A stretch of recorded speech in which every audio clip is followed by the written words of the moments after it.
3 months since the Redmi Note 10 Pro was announced, it still remains one of the most popular phones to get. Even with the emergence of fellow competitor Realme 8 Pro, Xiaomi's 108 megapixel device pulls way ahead in terms of pricing and value.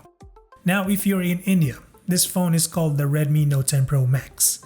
But for the rest of the world, it's Redmi Note 10 Pro.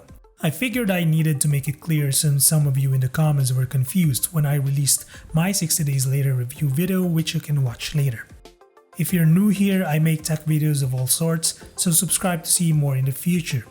And for all the subscribers, welcome back. So since my last review, I've been using this phone continuously as my temporary Samsung Note 9 replacement, which also means that I've been using this phone with the latest MIUI 12.5 update that introduced a more optimized software, which you can also check in a separate video that I made a few weeks ago. But before we get to that, let me quickly discuss the design and durability of this phone. From day one, I've been using the Note 10 Pro without a case. Though that may seem confident from the surface, I've been extra careful just to prevent the front nor back glass of this phone from breaking. But scratch resistance wise, I have yet to see a ding or blemish in any parts of the build. I have read reports that this phone would easily bend given the right amount of force, but in day-to-day usage, you shouldn't have any problem with structural integrity. It's a slim and solid phone, albeit with a notable camera hump on the back, but as long as you use a case with decent protection, you should be fine. If you're looking for camera improvements from the latest software, I don't think Xiaomi pushed noticeable changes, at least as far as my eyes can see. It's still the same photo-centric device that performs excellently in most conditions. Take note, I said photo-centric. However, I wouldn't rely on its camera when it comes to extreme low-light circumstances if you're coming from a previously high-end phone like my Samsung Note 9. So camera and build, this phone held its ground for the past few months.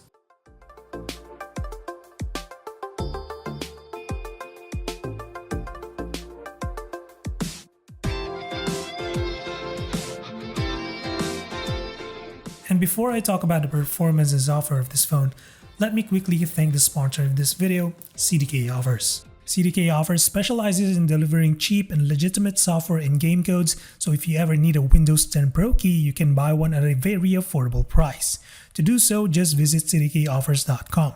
Search for Windows 10 and choose a suitable copy for you, but in my case, I always go for a professional copy. Before making a payment, make sure to type in the RC20 code for an exclusive 20% off discount. After that, you can choose your preferred payment method. You will receive the code via an email that redirects you to the website of CDK Offers, and from there you can get your Windows 10 key. Since my Windows copy is already activated, I just can simply change my product key to the new one that I just bought. CDK Offers provides permanently valid keys with 30 days of return and exchange period. You can check out more deals in the video description below. Going back, perhaps the most reported problem that I've seen so far is that this phone heats up quite easily. With the latest software, has it been fixed? Well, not really, but I did notice the phone doesn't heat up as fast as it was before. Furthermore, the battery life hasn't been affected negatively by it and the new software. But make no mistake, 12.5 still needs more optimization to fully take advantage of that screen's fast refresh. For example, MIUI launcher looks stuttery when opening and closing apps.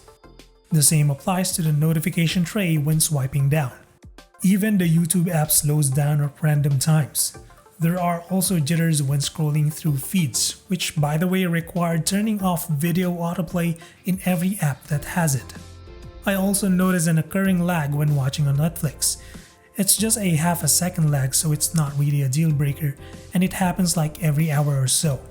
But then again, it's still a bug that needs fixing. So to deal with MIUI launcher's shortcomings, I decided to rock other launchers like Launcher 2, which is way smoother and stabler despite the lack of gesture support. It's just with MIUI, you need to deal with its quirks even if it means losing a few features here and there. But then again, nothing comes close to the value offered by this phone. You get a 108 megapixel camera, a 33 watts fast charging battery, a slim yet glass build, and a display that looks good and operates fast.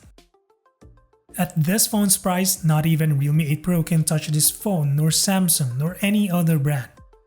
Given I'm using the first version of MIUI 12.5, I only expect this phone, software-wise, to improve over time.